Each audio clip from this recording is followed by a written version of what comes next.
But this year I just ended up doing it a lot more. Oh, I And think you should do exactly what you want to do. I just thought it was funny. well, yeah. And when people ask, I'm like, I'm the head of my own HR, so fuck off. So, but it's funny if I walk around in shoes, by the end of the day, my legs hurt, my back hurts, everything hurts. If I walk around barefoot, I don't have any pain at all. Oh, So that's interesting.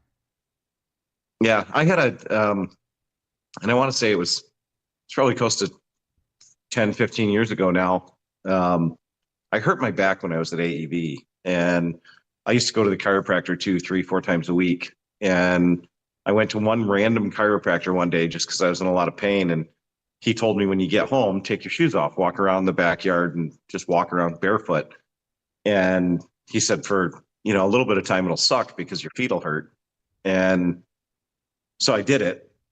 And within probably a week and a half after the foot pain went away, all of a sudden there's zero back pain and zero joint pain. So I kind of do it more and more. And now, you know, I can do whatever the hell I want when I'm certain places because I am the head of my own HR. So as soon as my feet start to hurt, I just take off whatever I'm wearing. And within an hour, your feet don't hurt anymore and you don't have any other pain. So I do it more and more. And now that people are getting used to it, I don't really care either. I don't think you do it for attention, but if the kilt doesn't get their attention, the bare feet will. Yeah, the kilt gets their attention already, but the barefoot definitely makes a whole different venue. So, what was the award? I saw the video, but I don't think I listened to the audio. It had to do with the moped ride, right? Well, no, I won two awards. So I won one award on Tuesday, and that was SEMA Cares, and that was for the moped ride. The the second award, the one that the video's out there, that was through Tora, which is the Truck and Off Road Alliance of SEMA, and basically I was inducted into the Hall of Fame. So I'm Oh, in the off road hall. nice.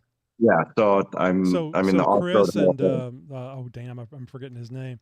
The other members of Rick Payway. yeah, Rick and Suckett now. Well, the best part is they were there, right? Oh So yeah, I saw that. so that was kind of extra cool for me that, a couple of my, not only my heroes, but guys that I work with now, I'm kind of in the same club with them.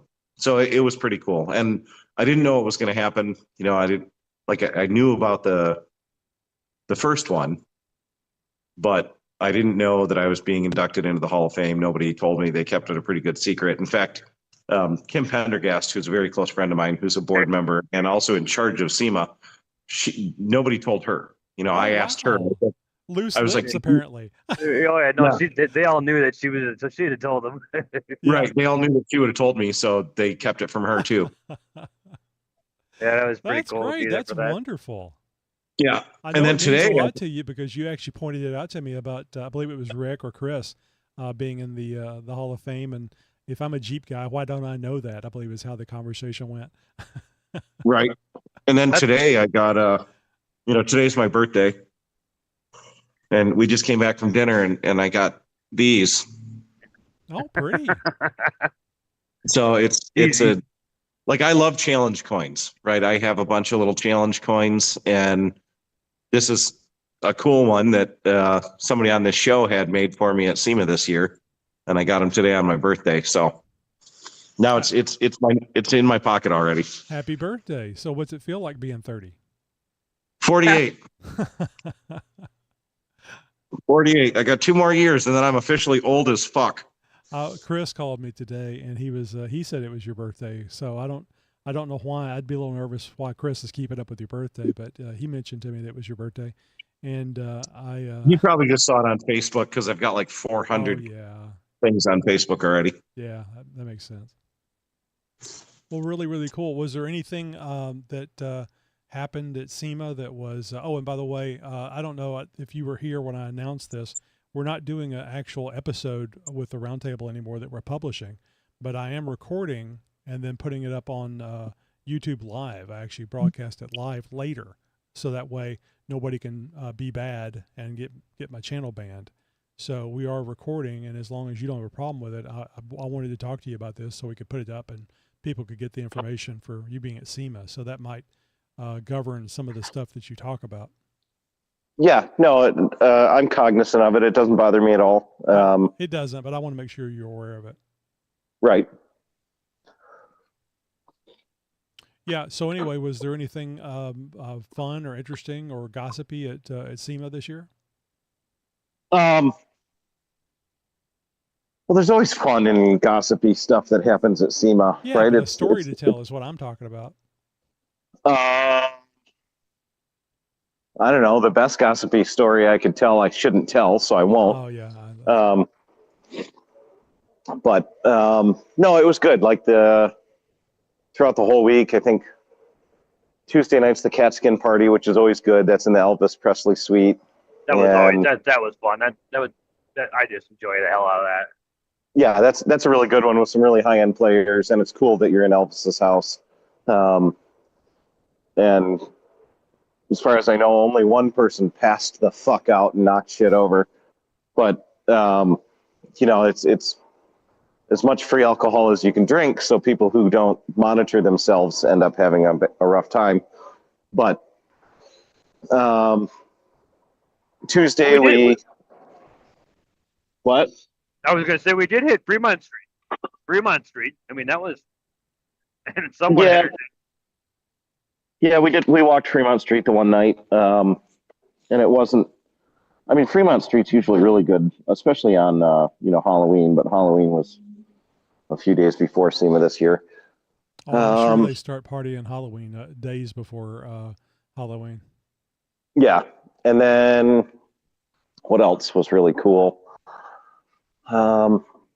I mean, being on the one stage and getting interviewed about the motorcycle ride or the scooter ride, that was cool. They haven't aired it yet, though. At least I haven't found it. Yeah, I don't know when or where it was aired.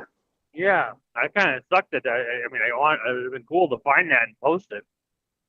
Yeah, I'll ask. I'll send a text to AJ tomorrow and find out, when and where that was supposed to be aired.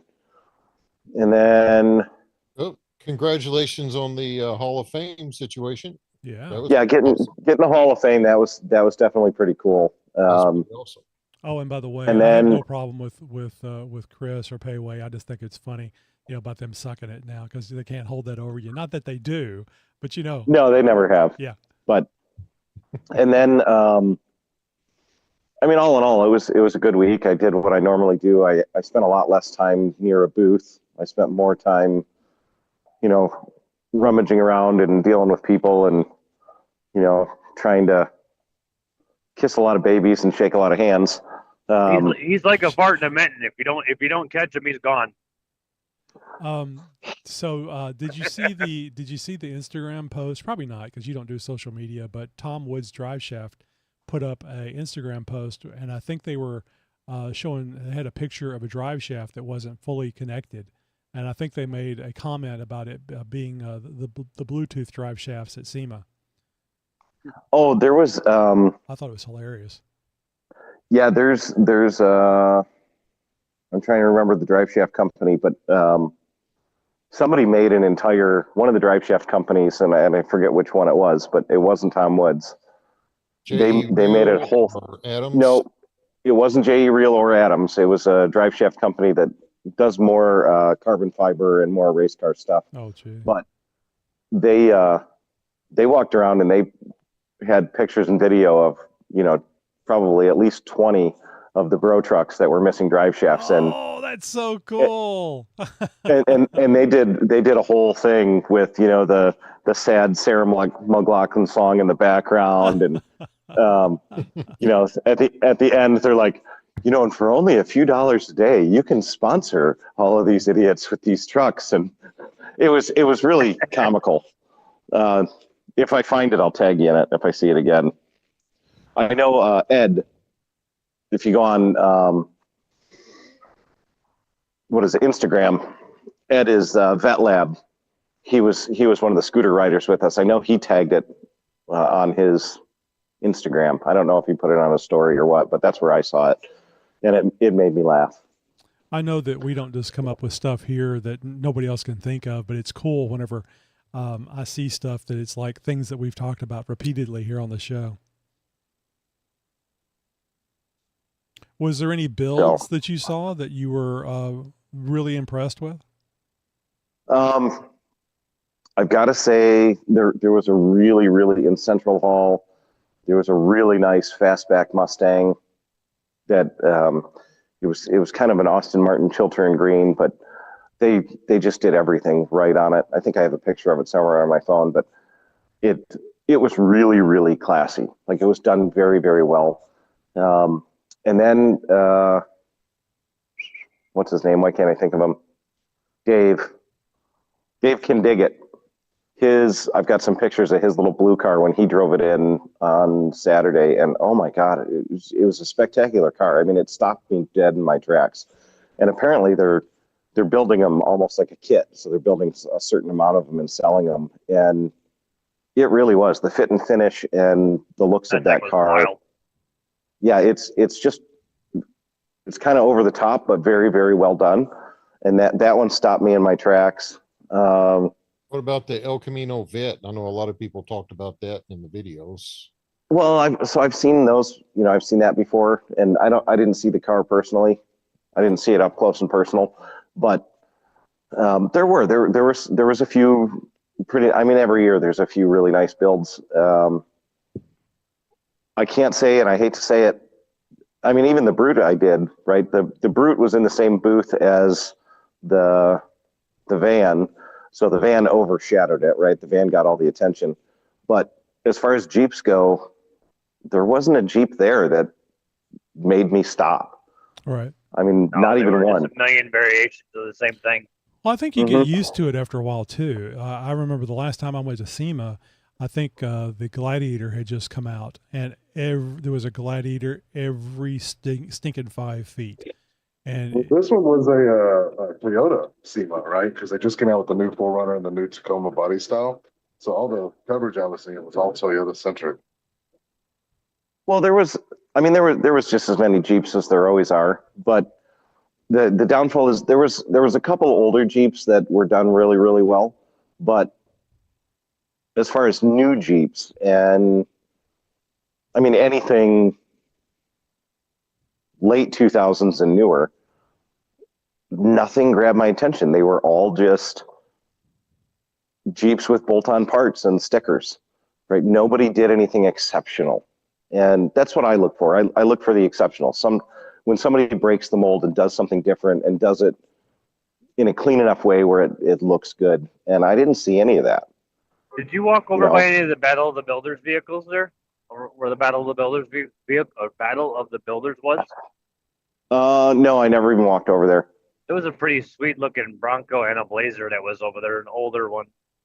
Yeah, I didn't walk over there, but yeah, I was kind of disappointed in and not really disappointed in the Jeeps, but there was a lot of Jeeps and they were beautiful Jeeps and probably worked great. I was just nothing stopped me in my tracks. Nothing made me say, look at me, I'm different, and this is why I'm different. So that's what I really like to see when I'm there.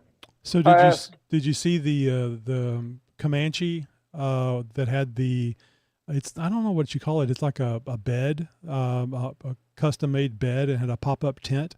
I went back and forth with the people because I said it was a nice Cherokee conversion because it didn't have the vents on the side like the Comanche does.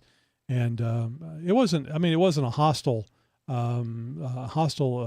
conversation, but it was like, yeah, somebody jumped in that actually did the modifications, and they said they removed those, which I never have cared for those little side vents on the cab on the Comanche. Well, the side vents on the cab on the Comanche, they're actually exhauster vents, and they're designed so that your HVAC and your AC work appropriately. It's a shame we just put the bed on this, otherwise you could see it, because all Jeeps have it. Usually it's in the tailgate. On the Comanche, they did it up on the top of the cab where they could have hit it between the bed and the cab. But if you remove those, then your heat and AC are abysmal. They don't work very well unless you crack your window. So I've got them on my YJ hardtop. So Yep. if you guys Yeah. are curious, if you go to the Rockstar Garage on Instagram, you can see this. It's a gray Comanche, and it's really different. It really stands out. I don't know that I would want it, but it's and they even did they brought up the rear end with not really a bumper, so you have excellent departure angle on it. It's a nice Well, build. y'all were asking about the different Jeep builds, but then the two-door JT, which is identical to what you built with the 4xe into the truck. I wanted to hear your opinion on its build and how well they did, or I'm going to assume you did better. And that was a Jeep, Yeah. demo part. So that one originally was blue, like a solid blue. That it's the same build. They built that 5 years ago, and they've rewrapped it, I think, 3 times now. So it's the exact same build that they just keep showing it off. And like when I did the JTE, I specifically made sure that my freedom panels worked and that, my bed was the right length. And I did a couple things to try and make the JTE a little nicer than what that is, but it's still a beautiful build. Yeah, And it looks good, but like that, I'm glad to hear and know someone who builds a better product than even what Jeep is displaying. well, wait a couple more months. You'll start seeing it here in the background here in a few weeks, but we're actually looking at coming out with a kit that will allow you to take any 4-door and turn it into a 2-door pickup truck. And the goal is to launch it at Easter Jeep Safari. Oh, awesome. That'd be nice. Jeep probably never would make a 2-door Gladiator or JL. I mean, not JL, but like a Gladiator. But it'd be nice that if you're so motivated, you could build your own. Well, and we're doing it with both. So anything that's a 4-door, whether it's a JK or a JT, or not a JT, but anything that's a JK or a JL, we'll have 2 different kits available, one for JK and one for JL, that allow you to take your 4-door and turn it into a 2-door pickup truck, kind of like that. But it will be a separate bed from the cab, but it's 100% bolt-on. It's something that anybody can do it's something that anybody can do at home in their garage. Oh, and that's amazing. No welding, no fabrication. It's literally one cut with a Sawzall, and then everything bolts on. But it's a separate bed and a separate cab. The freedom panels still work, and it'll be available for any 4-door. So JK or JL, there'll be 2 different kits. And the goal is, my current goal, and Roger's the only one that's really privy to this right now, but the current goal is that MSRP is cheaper than a pair of replacement axles. So replacement axles on the market today are 14 to 19 grand, depending on the axle you choose. And I'm going to try and make it cheaper than the entry level version. So the goal is that we come in just below 14 grand for the entire kit, and that'll include the bed, the cab closeout, the new top, the tailgate, and everything you need to convert your 4-door Wrangler into a 2-door truck. How's the departure angle on that bed, on that going from 4-door to 2-door? Didn't change at all. I don't know. Doesn't change? No, it doesn't change at all. So there's a little slope at the back of the bed, just like this one has. And basically your departure angle should be the same, but you will have a standard 6-foot box instead of the Gladiator 4.5-foot box. So it should work out pretty well, but there's no frame modifications or anything else. So you don't have to change your suspension. You don't have to change your shocks. You don't have to change anything. In fact, the bed, the current weight, the last time it was tested, which was right before SEMA, it's 41 pounds lighter than, like the JK version is 41 pounds lighter than what you remove from your JK. So you don't even have to worry about shock valving or spring valving or anything else, spring tuning. It's just a direct swap, and it's something that you can do in a weekend. If you get a buddy come over, literally you could do it in a day, but I'd say it's probably going to take the average person 2 days. and then drop it off at your local paint shop, get it sprayed with paint, and you have a two-door truck. I think a lot of people like the idea of a two-door truck. I mean, they remember them from way back when. And then when you see a Gladiator that's been converted into a two-door, people say, "Oh man, Jeep should make that," and because everybody would buy them. And it was actually here. I felt the same way. It was actually here. I think it was actually Kevin that pointed out that nobody's going to buy a two-door truck because they need the room. They need. It's just like the JLs. The JLUs sell better than the JLs. And to me, a real Jeep is two doors.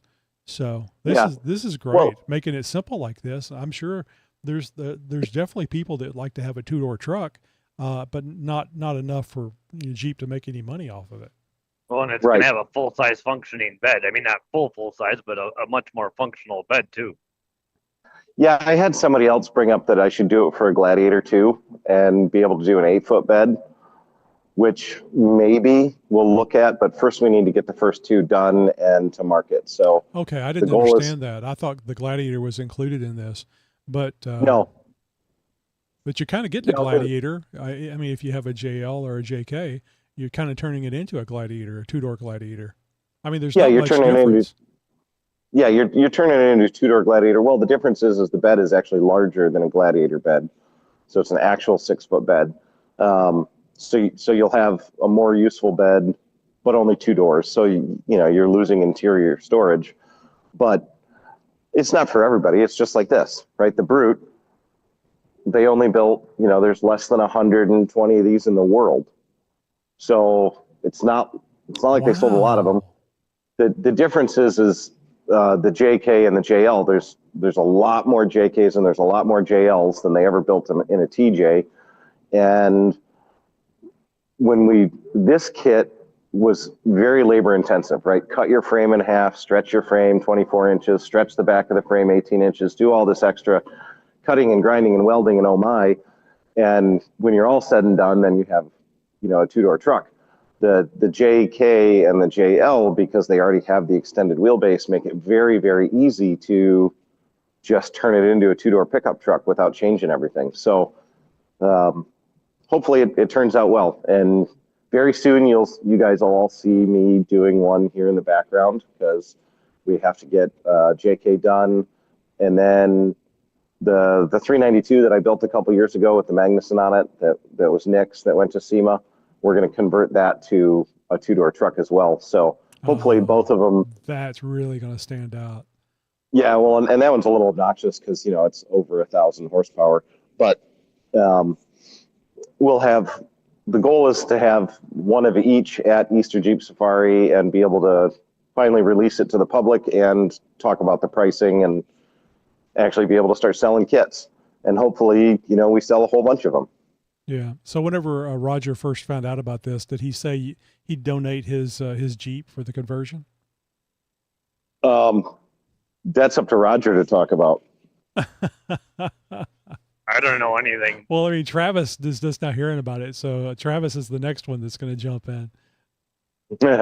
Freebies. I miss my truck.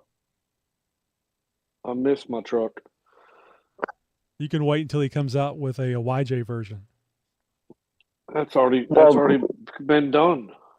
I heard Roger say, I don't know anything, which seems kind of interesting.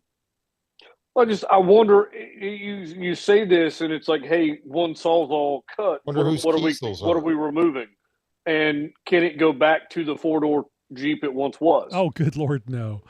Again, it's questions, and these are the I questions understand. people are going to ask. If you don't ask, you don't know. Yeah. Right. So, I- so you could convert it back to the 4-door but if you were converting it back to the 4-door, that would require welding because you are going to cut your body in half. And then the new cab closeout, you actually panel bond it. So it's an adhesive that you put in between the panel, and then you bolt it onto the B-pillar where your factory door hinges are. So you panel bond it, and then you physically bolt it on. So to remove it, you'd almost have to destroy the truck kit a little bit because you'd have to get that panel bond out of there. And the only way you're going to do that is with cutting. but then you could weld the back of your Jeep back to the front of the Jeep. But yeah, once you make the conversion, you've made the conversion, unless you want to do a whole bunch more work. Right. Okay. No, I mean, again, it's you've got to ask questions, because once you said it's all bolt on, I'm like, then you can unbolt. But you did mention the one cut, and I was thinking it was going to be the B pillar cut, but I'm guessing that's where, you know, the new top and everything else you've got building for this is attaching and going. And the roll bars, are they removed? Well, you remove the roll bar at the B pillar. So the back half of the roll bar gets removed, but the front half stays stock. Okay. That's really cool. That's a hell of a thing to build, especially if it without any welding. That's really cool. So what you're doing is you're cutting, you're sawzalling the body, but not the frame. The frame is still the same frame that it's bolted to. You're just removing a piece of the cab, basically. Yeah. Here, I'll send you a couple photos, Tony, and you can post them up, and Okay. it'll answer some questions. Now, this particular Jeep is a JK, and it has really ugly wheels, and the fenders have been the fenders, they're the factory fender flares, but he cut them. So, you know, he did the trim mod, and I think it looks atrocious. So when you look at this, you got to kind of picture what it really should look like. So if you guys look at the Roundtable channel on Discord. No, put it right up here so everybody can see it. Come on, you're better now. I don't have the software set up for that. Oh, okay. Send them to me, Greg, and I'll put them on there. Hold on. Oh, if it's up to you. You don't have to. I was like, Yeah, I can't. they're up on the Roundtable, so people just go over to Discord Roundtable and they can see them. Is this your design brainchild, Greg? Yeah, I helped with the original, and now we're just finally bringing it to fruition. That is a cool looking Jeep. Good deal. Man, that would really stand out. I mean, personal preference, I would go with red as your demo Jeep. Well, I know that's what you would like. That is scary seeing the cab cut off, though. God. The wife comes out and goes, "What the hell did you do?" There you go, Roger. You've got it. Oh, I'm gonna have to download it quick. So if you where it's cut in half, if you zoom in, you'll see it's one straight line cut, kind of right in the middle of the rear door, or actually kind of in the forward side of the rear door. And that's where, when you look at the finished ones, that's where you can see the actual separation between the cab and the bed.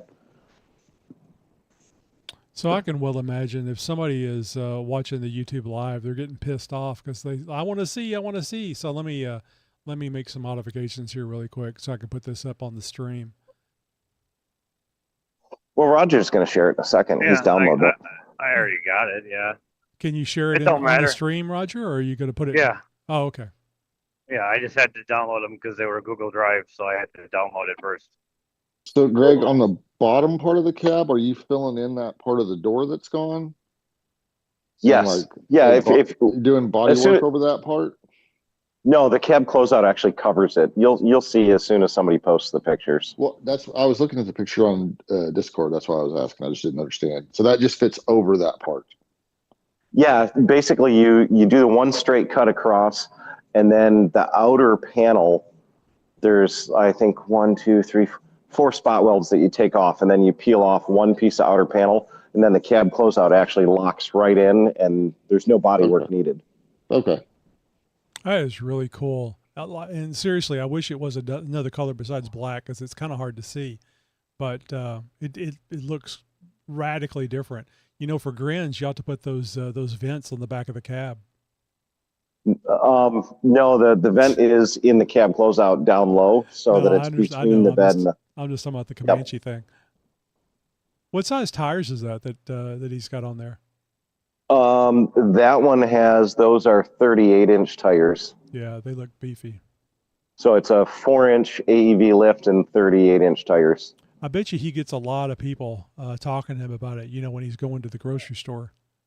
Oh yeah, he gets a lot of, and that one's so that one's been around for a bunch of years.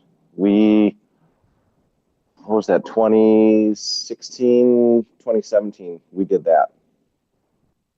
And it was just a one-off, but we decided, screw it, let's take that one off and turn it into a production version and do the JL. So he's currently working on the JL right now. So the back glass on the cab, is that the standard size like for the Gladiator? Or because I think having the Gladiator, and it may not be practical cost-wise, but having the Gladiator back glass with a little sliding window and stuff would be really cool and make it look like a more modern day Jeep. Yeah, I wanted to do that, but the Gladiator glass, if you really look at it, you can only see through 40% of it.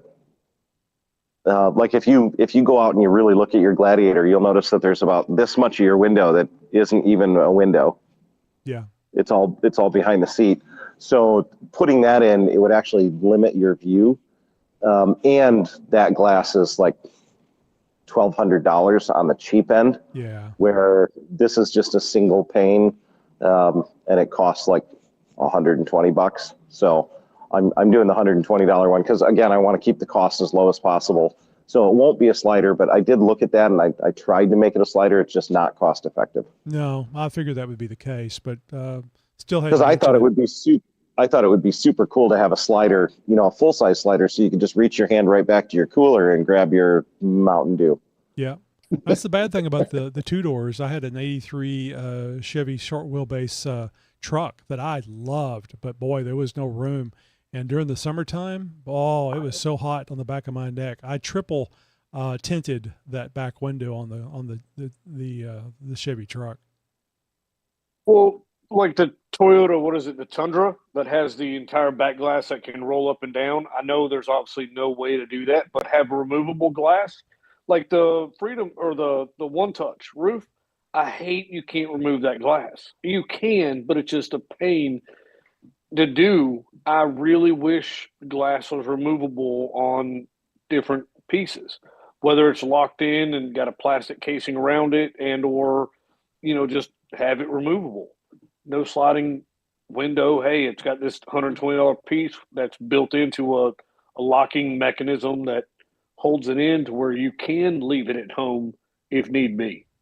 Yeah, I looked at different RV glasses that were sliders and even RV glasses that had the hinges and could pop out like the emergency ones, but they didn't look as smooth. Yeah. And remember, when you put the cab close on, your Freedom panels still work. So you can still remove your Freedom panels and still get the open air, or the whole top comes right off. So the top is not part of the cab closeout. So you can pull your Freedom panels off, and then it's 4 bolts, and you can remove the entire top. It takes less than 5 minutes to take the whole top off. And just one person, yeah. I mean, that's one person, because it's so small that it's like 25 pounds. Yeah. All right, I'm tired of waiting on Roger. Here we go. I can tell you why you can't find removable glass or they don't put it in it. It's because you would end up with a class action lawsuit over people dropping the glass and cutting themselves. Yeah. I finally got it, Tony. I just, for whatever reason, when I saved it off of your Google Drive, it would not let me share it. That I looks good. I had to screenshot it in order to get it to share. Maybe you. And that's a JK. That's pretty sharp, actually. Oh, it's really sharp. I think it looks way better with the actual factory flare on it versus the cut flare. I think the cut flare looks half-ass. Yeah, but I agree. That's what he wanted on his. But with the factory flares, oh boy, it looks really good. Does he have a cover on the back of the bed? No, he never put a tonneau cover on it. Tonneau. I never can pronounce that right. Yeah, that looks really good. Yeah, other than the fact that it's 20-inch wheels and 38-inch tires. Oh, yeah. I don't got a problem with the 38s, but yeah, I mean, I'm looking at the body and the top. I'm not I looking. like Yeah, how the what- top is flat. It's one of the things I never cared for on the Brute was it has it's that curvy thing. What tail lights are you running? Factory tail lights from the JL and the JKs on that, or are you going to have? factory Okay. tail lights. So like the back of that one, the JK, the factory tail light fits right into the bed. It's actually designed around it, and same with the JL. The JL tail light it's a lot more complex, but that's what he's doing right. Actually, yesterday he was working on the tail light to blend it in so that the factory tail lights bolt right in. Which means any Yes. aftermarket factory light can fit. Because I just Correct. put the moto built. I just added the moto built. I was like, my blind spot sensors never worked with the Oracles or the whatever company. Yeah, I had Oracles. It never worked correctly, and I just gave up. And at Myrtle Beach, ended up picking up the moto builts and just with the Baja on the back. They're bright as fuck, but then they look better and they're truly flush. Truly flush. I like that. Yeah, It's a little bit of not really an extended cab, but it looks like you could actually lean the seat back just a little bit for us taller guys. Yeah, it's much deeper than like the TJ Brute. The TJ Brute, you can't lean the seat as much. Yeah. The JK, you've got a lot more movement, and same with the JL. But the fact that you can do it at home in a day is a big push, right? Oh, it's huge. The TJ Brute is every bit of 100 hours, right? So that one we did in 16 hours.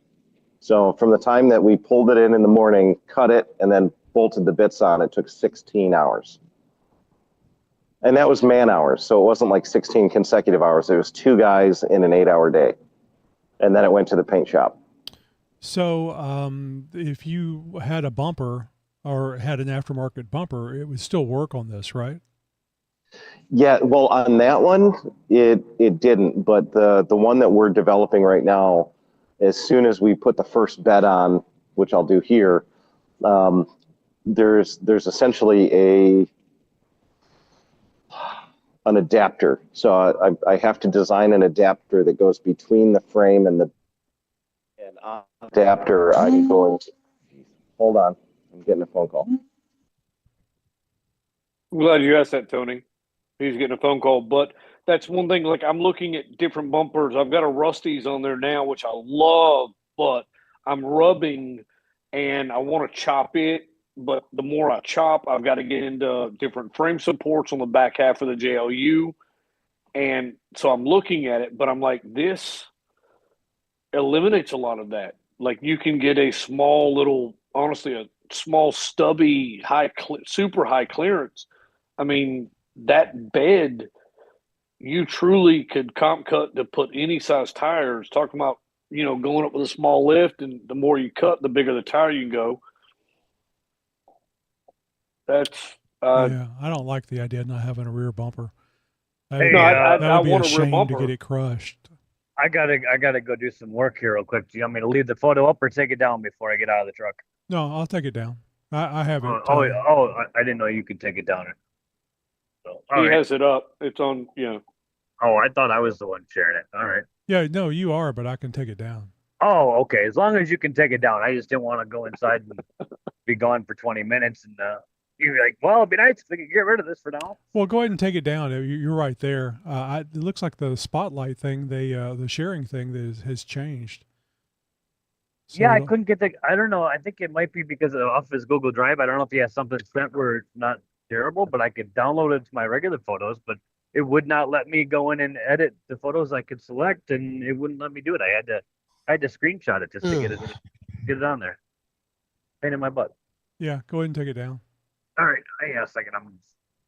I'm curious what the frame flex is now with losing the back half of the cage. That's a good question. You said frame flex, and I was thinking flames. This would look good with flames on the nose. Well, I mean, with taking the back half of the cage off, essentially, I mean, the roll bar is useless. It's just holding the windshield. because it'll go forward or backwards without Well, the rest of the frame. the JL, the roll bar is literally bolted up less than my YJ. I don't know how much I try. No, it runs all the way around because the windshield drops down, the frame mechanism and all that is still there, which is cheap. I don't think that would hold up much. I don't know. I don't know the aspects of it, but I dropped the windshield my YJ and I've got to pull the bars down as well. I can't leave them. I can, but it looks terrible. Whereas the JLs and the JLs, the JK, the windshield, does it come down? Yeah, they all come down. Maybe I've never just seen nobody JK. nobody ever does it. No, From no, what no, I heard, JK. I thought the JL actually came down easier than the JL, JK yeah, Yeah, is. the JL. JK does come down, but you have to like undo some bolts and It's- take some trim off to get to them, and no, it's such no a pain in trim. the It's ass 4 that it bolts. leaks. No. After you've taken it down. No, And I heard it's the JL 4 was bolts, and I've easier. dropped mine 1,000 times. You have a JK, Travis? I have a JL. Well, Well, he's that's what I talking was about the just saying. We were JK. talking Okay. about the JK. Yeah. No, the JK. Oh, no, I it's only didn't 4 even. bolts. I didn't even know the JK came Pay the down. fuck attention, dear God. It does, Travis, but it's harder to get down. That's why I said the JL was more likely people would take it down because it's easier to take down. Yeah, it's 4 bolts and simple. I've done it multiple times, but it still has the frame of the windshield up in place. Whereas the YJ, everything drops down, everything, and it's simpler than I think the TJs and JKs, as well as again is both of those. It's 2 bolts or 4 bolts total, and then it's got another 4 bolts for the roll bar above your head or beside where your grab handles are. You remove those as well. You don't have to, but you look like an idiot. That's why I never drop it. I mean, it's the same with the TJ. I got the 4 bolts on the roll bar, and then I think it's 3 bolts on each side of the frame, and Yeah. that's it. I mean, it's on the TJ. It's not hard. It's just I've never wanted to. I've done it working on the vehicle for different aspects, and then once I'm working on it, then I 100% have to drive around and have fun with it down. And I'll leave it down for a day or two, and then it's like I'm back on my motorcycle, and I'm like, "Yep, nope. I'm glad I have a windshield. Let me put this bitch back up." Yeah, I've taken gravel to the face on my motorcycle when I had it. So yeah, and fucking big ass bugs. Yeah, it's a nightmare. Do you guys get love bug season? We get love bugs that just literally coat the front end of vehicles, especially if you're taking a trip southeast Texas. Yeah. Yeah, there's some kind of bug there in Kentucky. When I hit Kentucky, I don't know what it was, and it may have been those love bugs you're talking about, but I don't know if they got them in Kentucky or not. But I thought it started raining, and then I realized it wasn't rain; it was bugs, and it got so bad I had to pull over to a gas station, not to do anything other than to get all the Clean the bugs off the windshield. windshield. Yeah. Yeah, and I you went- don't want to run the windshield wipers. Good God. Yeah, Bug well, guts de jour. I made that mistake. Where's Steve-O? Steve-O is good for collecting shit. That's birds. Is Still. today Greg's birthday? Yeah. I thought so. I think I got a notification of it, and that's what reminded me to get in the show tonight. So Alexa actually told me that. By the way, Alexa, why? Cool. Why? I don't know. Cool. So let me ask you guys a question. I saw something today that I was really surprised. You guys, I'm sure you guys have seen the Northridge 4x4 videos about installation of things. And I forget the guy's name. He does a really good job doing those videos. But anyway, he had a big pile of Motobuilt parts that he was going to be installing on their, I think it's a JLU giveaway. And he had I think it was a Gladiator actually. Anyway, he had the skid system like the one I have on the Gladiator. and I recognized it immediately, even though it wasn't installed, just laying on the ground, which I remember all my stuff laying on the ground. Anyway, he was talking about getting the skid system over to powder coating. Does it make any sense to you guys at all to powder coat a skid system? No. I mean, it's a giveaway vehicle, so I'm sure they're doing it just because, powder coat, powder coat, powder coat. I don't like powder coating anything. And the only thing I might powder coat is a bumper, but even that, you're going to scrape if you take it off road, you're going to scrape it off. I think if it's good powder coat, I don't have a problem with it. Makes it look Well, good. I mean, it's up to you if you want to spend that much time. It's probably quicker and easier than painting, to be honest, to get a good finish on there. My sliders are powder coated. I touch them up all the time with a rattle can, but it's never been an issue on mine. I have the Moto-Built sliders, so Maybe I would say I would powder coat it to start with, and then just by the time you're done with it, though, it'll probably be like 50% rattle can, but that's just the touch up. Yeah, that's kind of the point. Is why go to the expense whenever the touch up? And I don't think, and know this better than I would think the touch up would not look very good because you've got stuff hanging off of it for the when I say stuff, I mean the powder coat is hanging off of it. No. Yeah, Yeah, brush it up mine, with you can sand. barely tell where I touch mine up No, as well, it and is. Well, powder cool. coat As long as you doesn't. get the as long as you get the right color, like the color match, that's why I don't get any kind of fancy color or whatever. I just do like flat black or whatever on everything Right. on the powder coat because it makes touch up really, like if you got, a painter's eye and you got really close to it, yeah, you could tell, right? But the average person walking by, and especially if you're talking about an under skid system, who cares? It's not going to be an issue. But the powder coat also helps, I would imagine, because it's more fully encasing. So you're going to start off with something is fully finished, right, from a rust prevention point of view. The And then bottom the isn't scratches going are going to be in the bottom. Yeah, the bottom isn't going to stay on, but the interior part that you don't see, maybe it's better protection there. Maybe it lasts better. I don't- Well, The and you metal gotta remember, cloak covering corrosion resistance.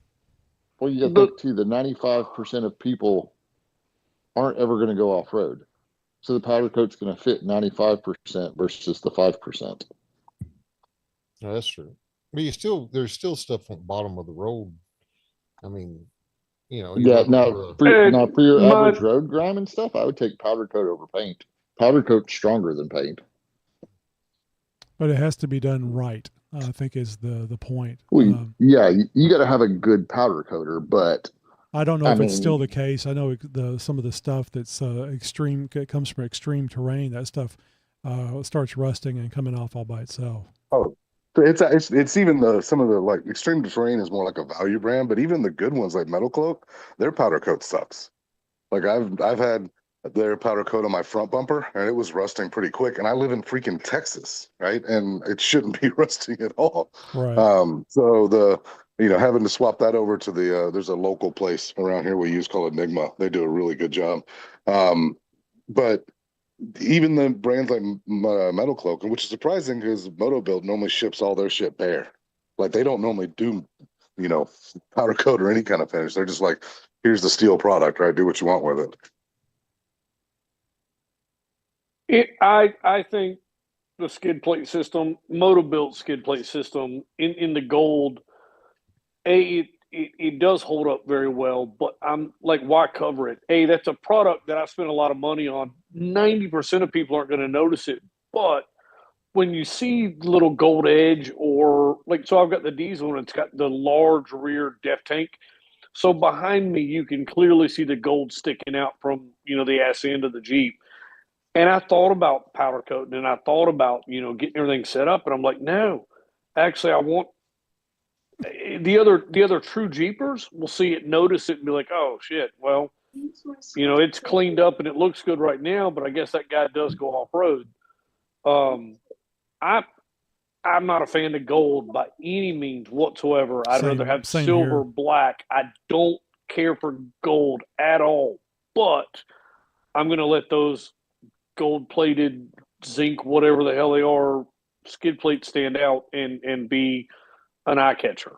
You just got to go with it and put Trump on there. Well, I mean, but they're not gold powder coat. Like the They're, gold no, and metal they're it's a cloak gold stuff, zinc.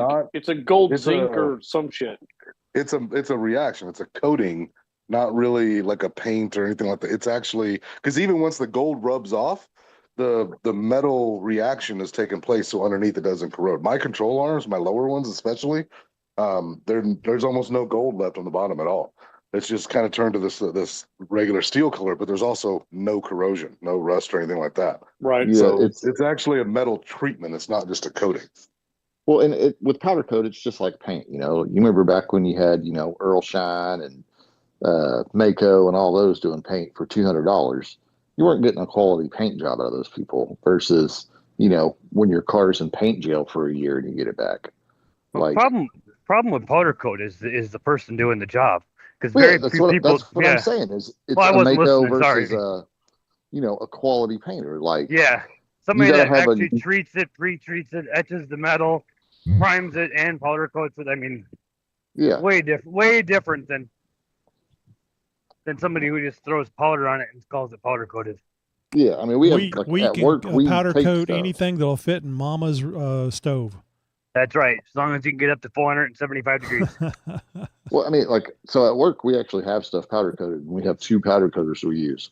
We have our good powder coater that we don't know what his turnaround time is, but as long as we can keep ourselves a month or so out, we're usually okay. And then we have the other one that if we need something back this week, we're going to them because we're out of this and we need it right now. We know that what we're getting between the two is not going to be the same, but sometimes you need what you need. Well, technology, I'm sure, has changed on it, but like 26 years ago, before I ever started driving truck, that's exactly what I did. I was a top coater, and I painted like a lot of Oshkosh truck military vehicles, the 383 green, and then I also powder coated. And yeah, we didn't do it the right way. I mean, that was just what they wanted to do, but all we ever did was clean it and put powder on it, and that was never enough. It would fade after a short period of time, and a lot of times it would chip. But Well, I think in the early days of powder coating, Chips people here. didn't realize that it needed the prep that it did either. yeah, And you're right. And cleaning the equipment too. Like, my cheaper powder coater that we use, we'll find like different color flakes and stuff occasionally because they don't clean the equipment as well as they should. Yeah, we did do that. We had a big ass huge oven that went up over 1,000 degrees, and that was how we clean all the racks off. Pizza. You'd throw them in there, cook them down, and then when you took them out, it did all just fall off like powder. But anywho, sorry, I didn't mean to get coming halfway through the conversation there. I was just got back out to the truck. Oh, Well, it's yeah. unusual. It's unusual you do that. You're fine. I can't. I Yeah, can't believe right. that you're putting down gold powder. I mean, that 392 gold. I mean, that's all the trim on the 392s is gold. Gold for my wife's rings. Otherwise, that's nah. Give me silver. But no, that metal darn cloak, I spell. don't mind the appearance of their parts. Well, I guess I do have some gold. I got metal cloak gold on it on the underside, but you only see that if I'm flexed out or tipped over. No, Well, you laid your camera down when we went through that one V notch. You had That to take a wasn't- picture of it. That wasn't mine. I think that was Matt's, wasn't it? It was Matt's. You were correct. Well, that's where I was asking with You the thought frame you had me. flex Matt had on- just added the skid plate system that I sold him. He had to And get he wanted to pictures show of it off. Yeah. That's part of what I was asking about the frame flex with Greg too. Like, if you do lay over that Jeep, if all you got is a main hoop, that's not much structure. Yeah, I wonder about that myself. I wonder. You kids get out of the 2020s. You drive something that looks good and it doesn't matter. Go You all back to don't the like being around 70s and here. 80s. I mean, I'm Well, flop- you know, I've flopped my shit, so I have too. I mean, But he could all I'm drive an worried about is 89 that YJ, front- but he'd have to finish fixing it first. We're gonna get it in the shop this winter. My buddy just built a new shop and he's got the lifts going in. I've got my one friend that's got a shop that I've done all my work at, but my other closer friend has got a shop being built, or the shop's built, He just put it up, got everything done for, and it's a 30 by 20. He's got like multiple garage bays in it, but he's going to have one ramp or one lift. Not that we need a lift for the transmission to drop out of it, but he's got all the tools and we're getting it done. But he got everything done, concrete, everything floored, base, the building put up for 18 grand. That's how I would describe my friend with the better shop too, my closer friend. Yeah. Whoever's got the better tools is your better friend, right? Yeah. No. Yeah. My buddy Brian is one. He's the one I've been at that has every tool on God's green earth. And that's where we've done all our work. But John is a closer friend. And he's got a shop being built. Greg's And back.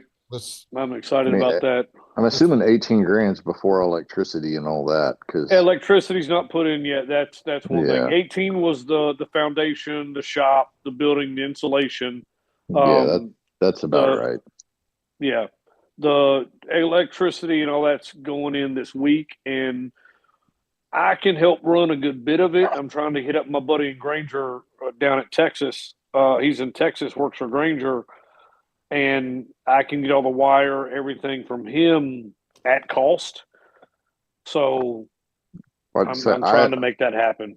I have a 20 by 35, and I'm probably right around 20 in it, and that's with me doing all the electrical. And that's what I'm hoping to save him some money and get the wiring cheap. Because electrical's not hard. It's just that wire, fuck, is expensive. Yeah, wire's expensive. Greg, we got a question for you. Yeah, sorry about that. A guy from Jeep called and I had to answer that. Actually, Kevin's got the question.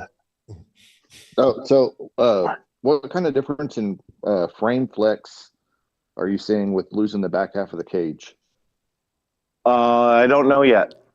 Don't know yet. Okay. But so on a TJ, it was really bad. Like really, really bad. Well, TJ frames are really bad. Right. The JK frame is a lot stronger already, and so is the JL.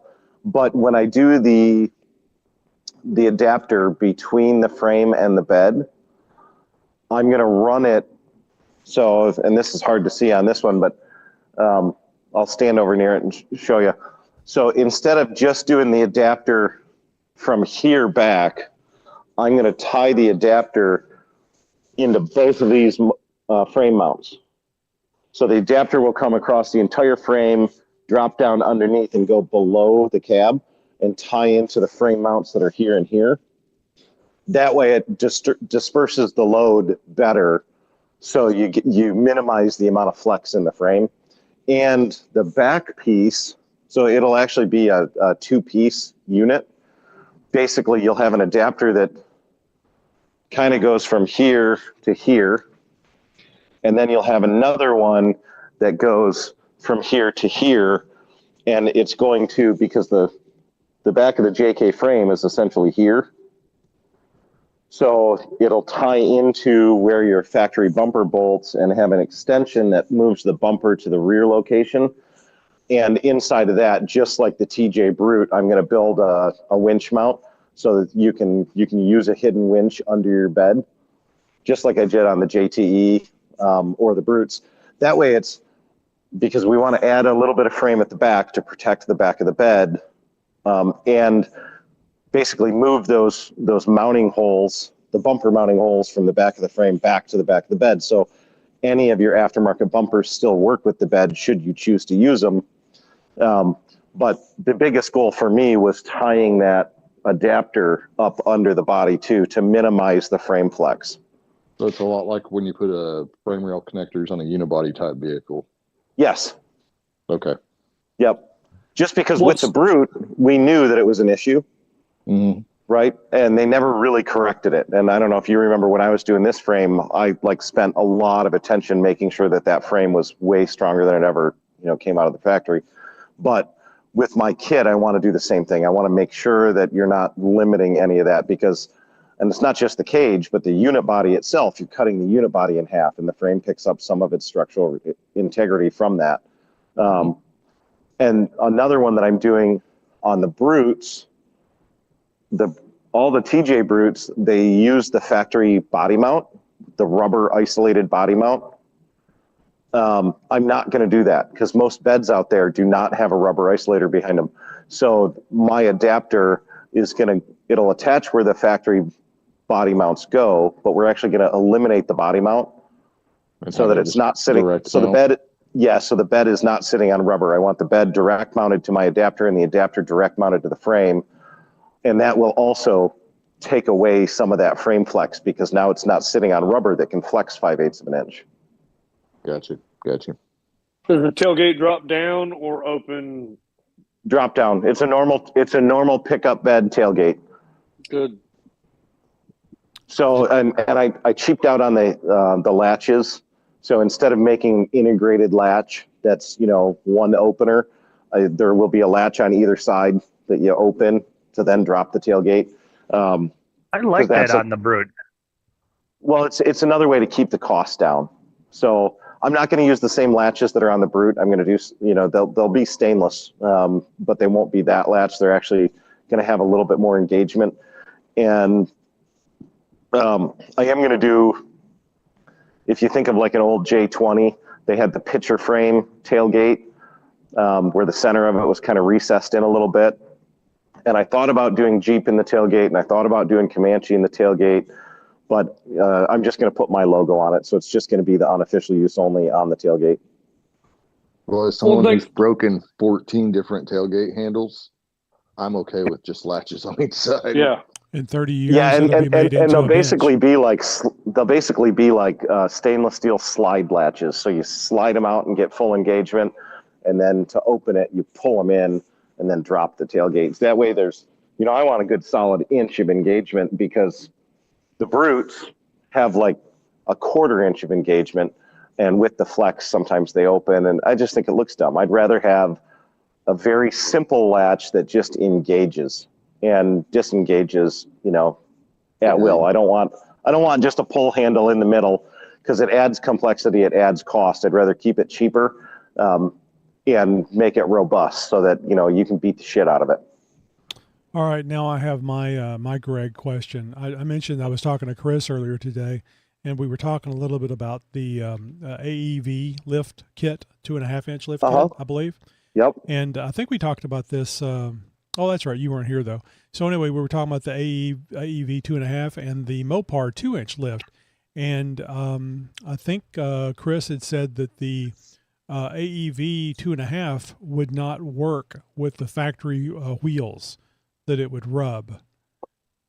And I didn't understand why the AEV would be any different than the Mopar. Because AEV actually addresses the sway bar. So the sway bar end links are substantially longer with the AEV lift. They actually put the sway bar at the correct angle, and they have a slightly thicker head on them. So sometimes, not all the time, but sometimes you will have an interference with the factory wheel. And that was really known on the JK, but I've seen some people get away with it by putting the sway bar end link on reverse. So kind of moving it around and bolting it up. But if you're doing a 2.5 inch lift, why keep your factory wheels? If you're running a 35. Expense. I mean, because you can you save up, you get the lift, and then you do the wheels later. So just put wheel spacers on and you don't have an issue. True. Because you really want, when you're going to a 35 inch tire, you want to move that tire out so that your scrub radius is correct. So, if it's got to be a wheel spacer, put a wheel spacer on. But the AEV lift is a much better lift. And, even though I worked there, I don't get any commission. I can't even sell AEV parts and make money, right? I have to buy them at retail price, but I still use AEV lifts because honestly, it's the best over-the-counter lift you can buy. Yeah. It is the most complete, most comprehensive lift you can buy, and the springs are valved, or the springs are tuned properly. The shocks are valved properly. It's a better lift. Yeah. So I would always recommend the AEV. Problem. I just didn't understand what they could be doing different, but it makes sense if they're putting if their own track bars in there. Then I can see. Well, And I think Chris had an issue with, because I think I brought up using spacers, but he had an issue. He didn't want to use spacers. And I personally think spacers get a bad name. I think if they're used properly and they're quality spacers, there's nothing wrong with them. If you buy a quality spacer and you install them per the instructions, which means you use, you know, the blue Loctite and you use a torque wrench, there's nothing wrong with a spacer. And even if it's a cheap quality spacer, there's really nothing wrong with them. As long as you install them properly. The reason that spacers get a bad rap is most people who buy them, because they're on a budget already, they don't even use a torque wrench, right? They just use their Oga wrench, or they just use a 4-way and they tighten them up and they're not properly torquing them, so they come loose, or they're not using the Loctite because they want to service it later. It's once you bolt it in place, there's nothing wrong with the spacer as long as you're using it the right way. Now, if you're putting on this much spacer, Different story. right, well, I mean, still, there's nothing wrong with the spacer, but now you're loading your ball joints and everything else wrong. So there's nothing wrong with the spacer as long as you install it properly and use a torque wrench. Don't use an Oga wrench. Don't use a normal 4-way, and you'll never have a problem with the spacer. And so, what's the limit on spacers? Is it 2 or 3 that you can install? Well, I wouldn't even argue that there's a limit, because like my Dodge Dually out front has a factory spacer that I guarantee you is 4 inches. Good Lord. Yeah. Yeah. And they're using the factory spacer with that wheel to put the proper scrub radius and make everything line up. There's absolutely nothing wrong with the spacer as long as it's installed properly. And that's the biggest thing, is most people don't install them right, and that's why they get a bad rep, and that's why the internet was like, oh my God, they're the devil. It's just because people didn't follow instructions. Yeah. The only thing I would add to that too is I think there are some of them out there, the cheap knockoff ones that use grade 8 bolts rather than lug bolts.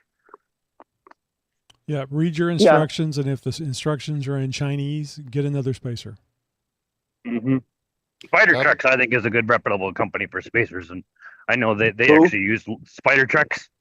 Yeah, Spider Trex is a really good company. And even the Quadratech ones, even though they are Chinese made, they're still quality. It's just, you know, some of the Amazon ones might be using some really wimpy aluminum, but I don't know. I've never had a problem with a spacer that I've installed, but I've used a torque wrench. I've been running 1.25 inch Spider Trex on my TJ since my first trip to Moab, but like you said, I followed the instructions when I put them on there and torque them correctly. Jumping back to the AEV track bar thing, I mean, I just need to get the Steer Smarts track bar and hold it up there and see if there's going to be an interference thing. But I'm concerned that the Steer Smarts rear track bar may be too close to stuff. I mean, I do have the max toe, the wide axles, so I got I guess it would be an extra 1/4 inch of spacing either side. But I hadn't gotten around to installing that rear track bar yet, and I guess I'll have to eyeball it and make sure that it's actually going to fit with the factory Jeep wheels that I have. Yeah, or just get yourself some spacers. Call up Quadratech, get yourself some spacers and install them, and you'll never have a problem. Sorry, I don't care what you people say. I'm not doing spacers. Spacers are the devil. Okay. Talking about track bars, I went wheeling, I guess, last weekend or the weekend prior, and the first time ever I've got death wobble at 30 miles an hour. I hit a pothole, hit something at 30, and I've got death wobble, which is much better than, high speed death wobble. But I think it's my track bar that is going out, which I just put a brand new Synergy track bar in this because I ripped out. Well, that was your first problem. You used a Synergy one instead of a Steer Smarts one. Well, hold on, time out. I had Rock Crawler track bar in there, and when I removed it from the 4XE when I removed it from the 4XE, I destroyed one of the bushings, and I didn't have anything to replace. I didn't have the bushing, and I was like, all right, I've got my Jeep torn apart. I've got to get it built back together. And I had a brand new, I won it at a Jeep event, Synergy track bar. So I was like, I've got this. Let me install it. And I never replaced my rock crawler bushings to get it back on. Well, you and now I got a regret good that. solution then. You can get the bushing and get rid of the death wobble probably. Yeah, that's 100% what I'm going to do. But I've never once in my life had death wobble until this now. Not even in the YJ? I would imagine No, the YJ was ripe for death wobble. I've had zero issues in that YJ. Zero. Oh, it's a different configuration, isn't it, with the leaf springs? Yeah. Greg, Yeah. so Greg, you were saying something about Synergy, but Travis at least upgraded from rock crawler. I would almost be willing to say that the rock crawler one is higher quality than the Synergy one. So I don't understand what Jeep's deal is with death wobble. Like I had an F-250 that would occasionally hit death wobble that I wouldn't have to stop for. It would bounce 2 or 3 times and self-heal, and we'd keep on a trucking. Well, it's because it wasn't real death wobble. That was just bump steer. No, it was death wobble. It would do the exact same thing my Jeep does because I have death wobble in the Jeep, but it would bounce, 3 or 4 times, and then it'd be like, okay, we're done. So one of Jeep's big things is the why can't I think, the caster. They're not, the axle's just not tilted enough, right? So you can adjust your caster a little bit and make it a lot better. And then the other one is the biggest reason for death wobble in the modern Jeeps. So anything built after 2007, the ball joints are shit. So the factory ball joints are garbage. And I should go to the whiteboard and do this. Actually, I will. I'll go to the whiteboard because we haven't done a whiteboard thing in a while. Yeah. Are we Well, I talking was about just thinking too, Spicer? Are we talking about F-250 Spicer had, ball joints? No, we're talking about the These are all factory ball factory. joints. Okay. OEM. The F-250 had arms, like I want to call them trailing radius arms. Radius Yeah. arms versus So your four-link. ball joint, we're at the whiteboard here. Get a whiteboard marker. I'm trying to angle this so I can stand in there. So your ball joint is, it's a ball, right? And it's in a steel cup. That's what she And said. and the steel cup has essentially the same ball. And on older ball joints, there's just a little bit of grease between the two. So it's a hardened steel ball in a hardened steel cup, right? And that's what your front rotates on for your steering. Now, in the event of the JK and now the JL, because they wanted a more soccer mom ride, they wanted the ride to be just a little bit smoother than what we're used to on trucks. So what they did is between the steel ball and the steel cup, so here's your steel cup again. They put Teflon in there. And here's your ball. They put a plastic shim in between the two. Well, that And makes sense. the plastic shim is supposed to take some of that road feel away so that you don't feel it from the driver's seat. The problem is that plastic shim, as soon as we put bigger tires or anything else, it wears out a lot faster. And then the ball joint now can move around a lot more. So if you have a tie rod end or a track bar end or even a control arm end starting to go bad, because this is already weaker, and I guess I didn't draw that very big, but because this is already weaker, it amplifies a tie rod or a track bar or anything else going bad, or it even amplifies if your wheel balance is out. So if you got some mud in your wheel or one of your wheel weights fell off, it now has that vibration that it just can't calm down.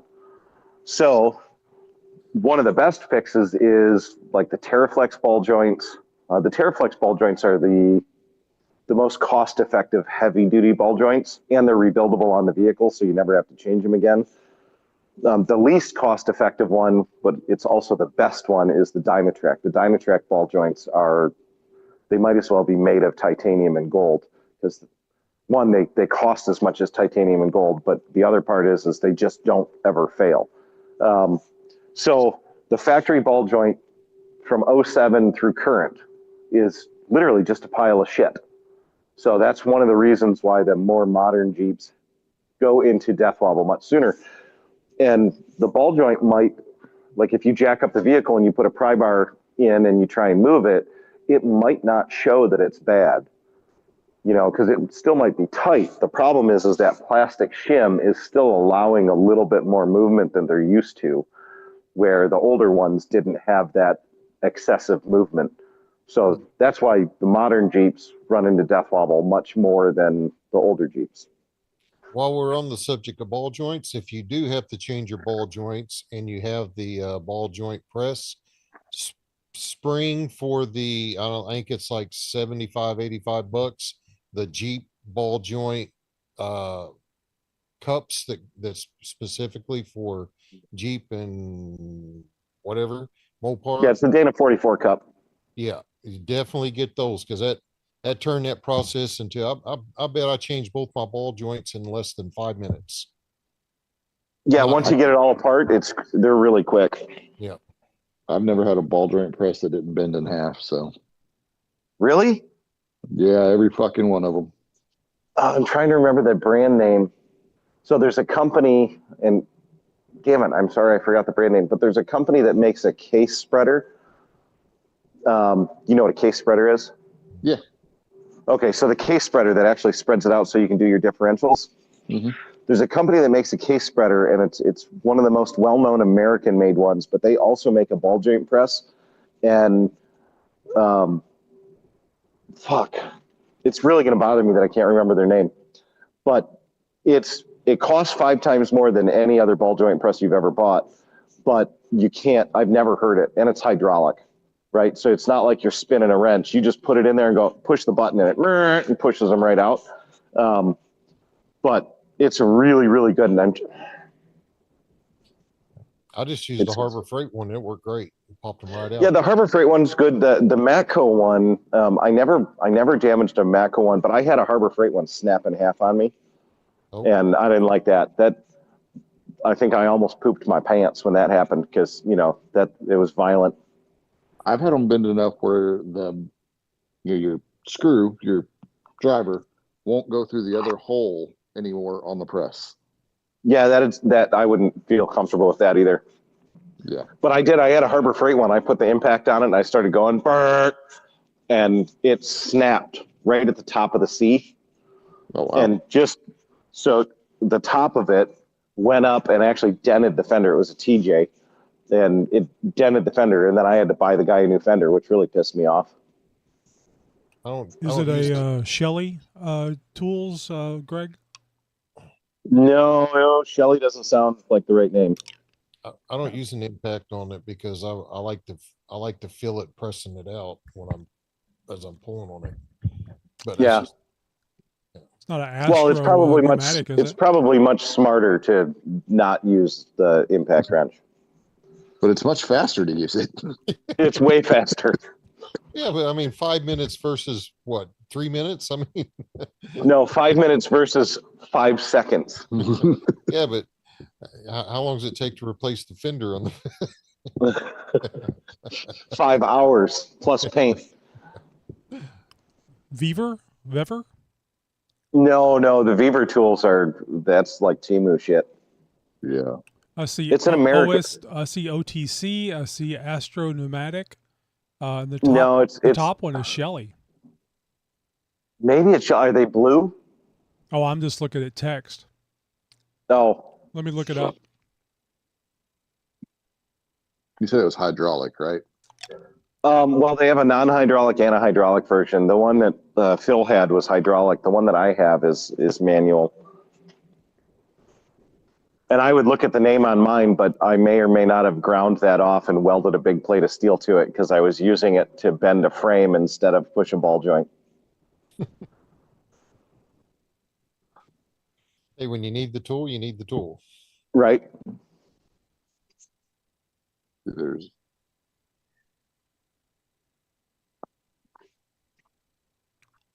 Schley? Schley, SCHLAY. Is it American made? I don't know. I'm just in my Googles. That's the first one I found. Oh, That's not like the other brand that Harbor Freight sells, is it? Icon. I think they're no, not Icon. They sell another brand there that's I thought it was blue, but I can't remember the name of it. no, I know Blue it wasn't is, the Harbor Freight. Well, it's Yeah, not a it's Harbor Freight brand. Oh, Hercules. Pittsburgh Tools is the one Pittsburgh. I was thinking of. Yeah. Yeah, it's Hercules, Pittsburgh, and Icon. Yeah, it's none of those. Okay. Wow, Brown. Snap-on has one for $800 to $1,000. I know the case spreader was, I want to say my case spreader, and I bought it back in 2008. It was $1,800. Oh, Look at you really spread some. differential. That's what she said. Oh, dude, it'll spread anything. You put it between a pair of knees, and they're opening right up. There's no stopping it.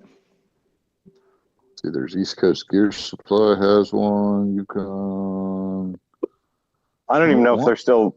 I don't know if they're still in business because I bought the stuff back in, like I said, it was 2008 when I was at AEB.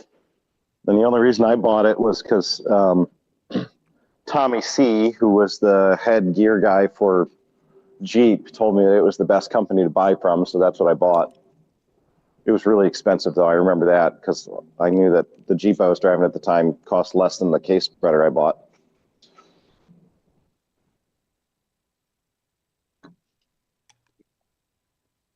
Well, I told it hydraulic when I was doing the search, and I'm looking at a 18100 Shelly. It looks nice, but I don't see any hydraulics on this thing.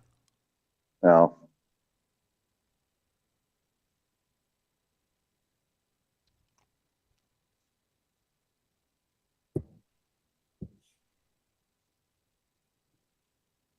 So, Greg, is there going to be a moped 3 years in a row? Moped trip? Well, we're going to try. So they're putting together a full sizzle reel that showed some of the first trip, some of this trip. And we're going to start the first quarter. We're going to start reaching out to all the companies trying to get sponsors. And if we can actually get some real sponsors on board, then 100% we're going to do it again, because it would really make my day if, you know, during SEMA or at the end of the SEMA, we could hand over a Samsonite filled with $100,000. That would be a cool donation. Awesome. So this year, I still haven't even looked. He's finishing up a video right now that's going to kind of encapsulate everything we did last week or a couple weeks ago, and we're going to keep the donations going until the 1st of December. And then, you know, hopefully we can get a few more people to donate, because we really didn't get that many. I mean, we got some trickled in every day, but I was kind of hoping it was going to be better, especially with the higher quality videos we were putting out. And it just, I don't know, it's not as big as I thought. I thought that if they would have gotten that video out there that they did on stage there, I thought that would have helped out a lot. Yeah, and that's what I was hoping. So that's why tomorrow I'll ask AJ where it is. Yeah. Because if I can find that and put that one out there, and then I'm going to start I'm going to repost all the ones that we did and try and get a little bit more traction on it. And we'll run it. Yeah, we'll run it till the 1st of December, and then tally up whatever it is and make the donation.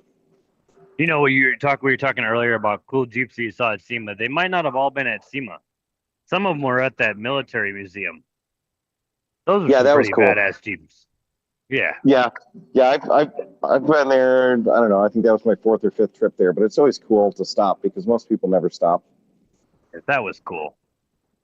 Well, Greg, with the SEMA trip and next year, I mean, from what I learned with my charity events, it's the beginning of the year is when every company can donate, and they might not get their products out, but yeah, it's starting now for next year. And then, you know, I was advertising 6 months prior to my first event just to get it off the ground. That's why we're gonna start like literally first quarter. So in January, we're going to send that sizzle reel and the whole, whatever you call it, deck Media to all the package. companies and try and get some donations.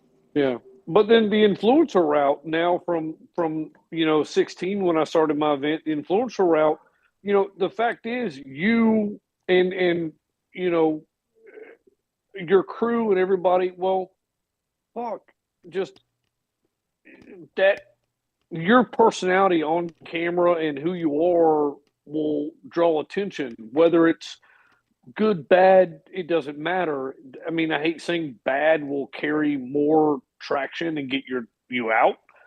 But they can be bad as all they want because your products are fucking on point. And that's something you can twist and turn to draw attention and get things.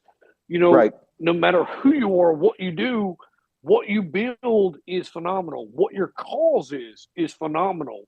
And I hate saying it, negative press will travel so much further than positive. I don't think negative press would be a good thing with those. I don't no. Cares. Again, I don't I'm not meaning in that direction. Just out of box, out of character is what I'm saying. Right.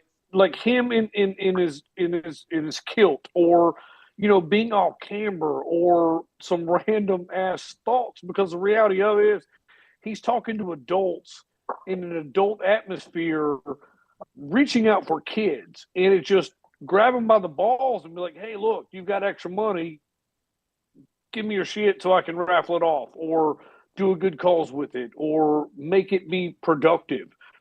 I didn't mean to be negative and negative press, but he's got the opportunity, and if it works, it works. If it doesn't, it doesn't. Like, I know. I was really route. bummed out that we didn't. One of the shticks I was going to do, and we talked about it in the van a couple of times, but I was really bummed out. I should have done it. I should have done the video. I was going to do a quick video and be like, hey, the first person to donate $1,000, as soon as it hits my phone, I'm going to take this bottle of bear spray and I'm going to shoot Roger in the face while he's riding his scooter. See, I don't know if I like that one. Roger's such a for trooper. some reason, I ended up being the butt of the joke there. But well, we could have done it. Look at Steve-O on. We could have done it the same. We could have been like, after we shot Roger for $1,000, we could have been like, hey, the next person that donates $5,000, I'm going to blast the motherfucker driving the van while he's driving. Oh God, yeah, that'd have been wonderful. Roger, you would have access to do it and be like, and I want to shoot this motherfucker for $5. Let's go. Roger, you don't even understand. The last couple days of the trip, I was so fucking nervous. You're ready to shoot yourself with bear spray? No, I had my hand, like I wore my neck knife. I had my hand on my fucking knife for the last 18 hours of that trip because I was just waiting for him to flip the fuck out and me to have to go to stabbing. Well, I was so fucking nervous. So what's the that's all I'm going to say about that. Yeah. So here's what you do next year. Whenever you get that suitcase full of money, you and Roger need to dress up like the Blues Brothers. But Greg, you still need to wear your kilt and be barefooted. But the glasses and the coat and the tie, and you bring it in there and have play the Blues Brothers music. Yeah. That'd be funny. So what's the name of the little scooters you're riding on? I know that it's Moped. Honda Ruckus. Honda Ruckus. Are there Honda Ruckus groups out there that? Yeah, there's a lot of them. There's a huge following for them. And Roger, every time we made a post, Roger was putting them on all their pages, but they didn't get behind it. Okay. Yeah, suck. You can never tell how many people are actually there, especially on a daily basis. It's like a Facebook group, 80,000 members, and you post something and maybe 2 people say something about it. And I think, a lot of people know who Greg is, but it's still for people that don't maybe know who he is, it's still a random thing going on. Oh, it's about something they're interested in. Should be. That's why I was so hoping so much that video from the stage would go up, because that had SEMA and us on the in one video. Right. And I think that would have made it. I'm not saying that people don't think it's real, but there's a lot of scams out there. Right. That one video would have brought it full circle authenticity. Well, you say that, Roger, but I was at Great Smoky Mountain Jeep Invasion with Liam and Greg and I cannot remember the young lady's name there. But the reality of it is, we all know Greg, but the regular Jeeper truly doesn't. Right. Your big time SEMA builders, your everybody in the industry knows Greg, but your Yeah. average person does not. No, they know Like, they know the who's builds Greg? I've done, but they don't even know I did them. Yeah, they don't. Yeah, They yeah. don't know you, and that's the I've- thing. It's a matter of Greg through this next year. I hate saying it. Get like Tony suggested to you 1,000 times. It's do more Instagram, do more reels, do more, social media presence because builds you up who you are. Your company has a name, and your company has a name with every insider. Everybody in the industry knows you. But the Right. regular people, had I not been on the Jeep Talk Show, thank you, Tony, I would have zero clue who you are. Right. Zero. So And that's build that up because who you are, you're a good person, you got a good heart, you cut up, you have a good time, you're a man's man, but you're going to cut up and have fun. You're going to take care of your family, you're going to work your ass off around the clock at night and give back to like us guys, hanging out. You're having fun as well. It's not work to you, but we all appreciate you being here. I learned from you. Well, and No, it's like with the scooter people, Conversation. they don't give a shit if it's not, you're doing this about the scooters, right? Like all these different genres of automotive or motorcycle or whatever. Like there's so many sub genres in the automotive world. Most of the people that are in those little niche ones, if it goes outside of that niche at all, they don't care. They're not interested Right. at all. well, in a lot of those ruckus communities, I mean, they're not necessarily talking about stock ruckuses either. I mean, if you go on to some of those communities, I mean, they got some pretty extravagant ruckus builds. When it comes to stretched and motor swaps and this Wait. and that. I mean, so I mean, Have we're showing them a plain Jane ruckus. Have you seen a ruckus at SEMA other than yours? No. I mean, so a ruckus owner probably doesn't even know what SEMA is. Right. Well, need to have a ruckus category at SEMA. Maybe No, maybe or, Bill. All right, folks. So we're going to wrap this this live YouTube up, and thank you guys for watching. And hope you learned something. Hope you enjoyed it. So tune in again next week. You can join the roundtable directly just simply by going to xjtalk.com/contact and look and see how to join the roundtable. 7:30 p.m. Central Time, right here on. I mean, if you want the shortcut, jeeptalkshow.com/roundtable with the password of Jeep. I'd love to have you here. May not know, but at the same Right. time, a lot of them, like a lot of 30 seconds if you're not hitting like 1,000 amps if you can look at the fuse curves, like it takes so on a 300 amp fuse, it takes like 20 seconds to blow it at 400 amps, and you're not going to pull 400 amps on your winch for 20 seconds. Well, yeah, I guess because really that spike would probably happen at the initial start of the Yeah. pull when it was under heavy load. But still, I thought about just taking, I'm sure you've seen those battery disconnects, the little knob you can just turn. I was going to just put one of those on mine. I mean, just turn it off, leave it off. Yeah, And, so I mean, my main thing was I wanted something, and like that was the good thing about the switch one, right?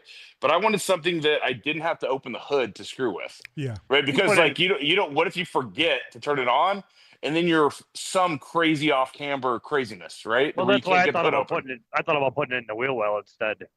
Yeah. Like just below the battery in the wheel well. Mm-hmm.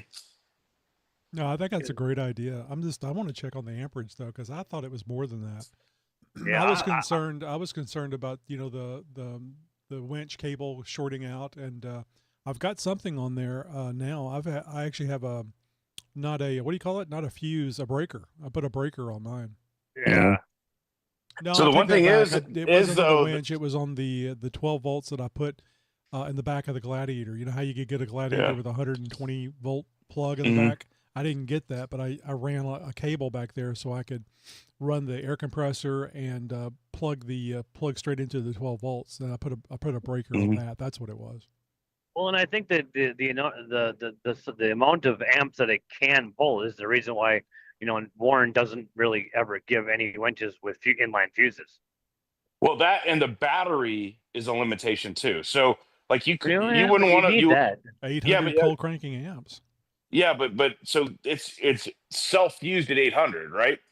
So 850, max. Yeah. So like if like, are you gonna But put that's cold cranking though. Also, Is it? I thought it just melted the battery down and all the lines running to it. Yeah. So, but so I actually like I thought it was bullshit when somebody responded that to me, and I Googled